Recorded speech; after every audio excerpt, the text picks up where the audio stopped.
ตามการให้สัมภาษณ์ของท่านหุ่มเพ็งเวียงทองไซห้องหัวหน้าแผนกอุตสาหกรรมและการค้าแขวงหลวงน้ำท่าให้ฮู้ในวันที่26เดือนมีนาปี2026นี้ว่าเริ่มแต่มีวิกฤตการบ่สงบอยู่ตะเวนออกกลางและวันที่28เดือนกุมภาพันธ์ปี2026ได้สร้างผลกระทบทางด้านเศรษฐกิจและการสนองน้ำมันเชื้อไฟอยู่ภายในภาคพื้นและสากลบ่รวมประเทศลาวก็คือแขวงหลวงน้ำท่าของพวกเฮาได้มีการขาดแคลนน้ำมันเริ่มแต่วันที่2เดือนมีนาปี2026เป็นต้นมาได้เฮ็ดให้การสนองน้ำมันบรรดาปั๊มอยู่ภายในแขวงบ่สามารถสนองน้ำมันได้ตามความเรียกร้องต้องการของประชาชนต่อกับสภาพการดังกล่าวทางแผนกอุตสาหกรรมและการค้าแขวงก็ได้เอาใจใส่ค้นคว้าเกี่ยวกับปัญหาดังกล่าวซึ่งได้เปิดกองประชุมปรึกษาหารือหาทางออกนำผู้ประกอบการบรรดาปั๊มภายในแขวงและนำเสนอหาแขวงแต่งตั้งคณะเฉพาะกิจเพื่อลงติดตามกวดกาเกี่ยวกับปัญหาดังกล่าวผ่านการลงติดตามกวดกาเห็นว่าบรรดาปั๊มที่ละเมิดต่อระเบียบอยู่ภายในเมืองหลวงน้ำทามี4ปั๊มเมืองสิงห์8ปั๊มต่อกับสภาพการดังกล่าวทางภาคส่วนที่เกี่ยวข้องก็ได้ศึกษาอบรมกล่าวเตือนต่อผู้ประกอบการมาฮอดปัจจุบันบรรดาปั๊มก็ได้นำเข้าน้ำมันเฮ็ดให้การสนองน้ำมันเริ่มเข้าสู่สภาพปกติและได้เปิดขายจำนวนหลวงหลายส่วนการขึ้นลงปรับราคาของน้ำมันแม่นอิงใช้ตามกลไกของตลาดและอิงตามรัฐบาลแจ้งในแต่ละระยะท่านหุ่มเพ็งเวียงทองไซยังได้กล่าวตื่มว่าผ่านการให้ข้อมูลของหัวหน้าปั๊มน้ำมันเสื้อไฟลาวประจำแขวงอุดมไซและผู้บริหารบริษัท MTP อยู่บ้านตินตกเมืองและแขวงหลวงน้ำทาได้ให้ข้อมูลว่าในระยะนี้หาบุญปีใหม่ลาวจะมีน้ำมันสนองเพียงพอมาฮอดปัจจุบันเห็นได้ว่าบรรดาปั๊มน้ำมันก็เริ่มมีการนำเข้าน้ำมันเฮ็ดให้การสนองน้ำมันเริ่มเข้าสู่สภาพปกติส่วนการขึ้นลงปรับราคาน้ำมันหันก็แม่นอิงไปตามกลไกการตลาดแล้วก็อิงตามรัฐบาลที่ได้แจ้งออกแต่ละระยะผ่านการให้ข้อมูลเกี่ยวกับการสนองน้ำมันหัวหน้าน้ำมันเสื้อไฟลาวประจำแขวงอุดมไซ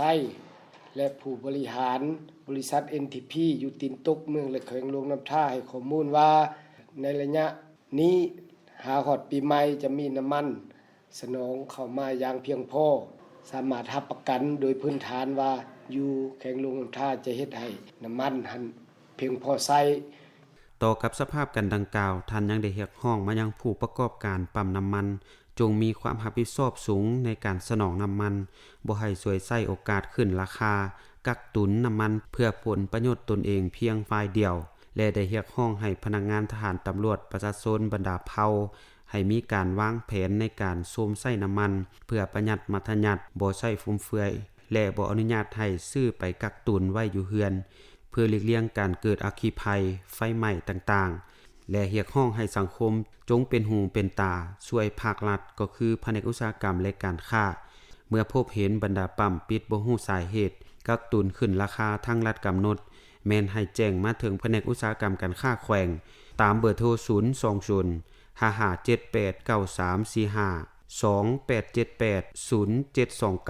ขอเรียกร้องมายังผู้ประกอบการน้ำมันหรือว่าเจ้าของปั๊มขอให้มีความรับผิดชอบสูงต่อในการสนองน้ำมันดังกล่าวบ่ให้ช่วยใช้โอกาสขึ้นราคา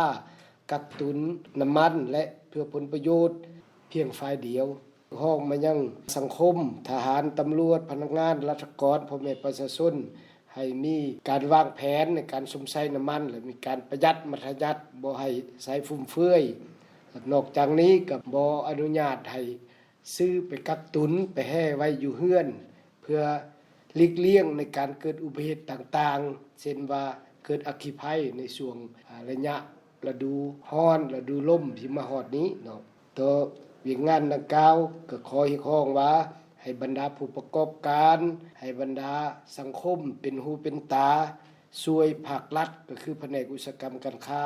เมื่อได้พบเห็นบรรดาปั๊มปิดบ่ฮู้สาเหตุกักตุนขึ้นราคาเกินทางรัฐกำหนดแต่ละระยะขอให้แจ้งทั้งเจ้าหน้าที่อุตสาหกรรมการค้าของพวกเฮาเพื่อลงกวดกาลง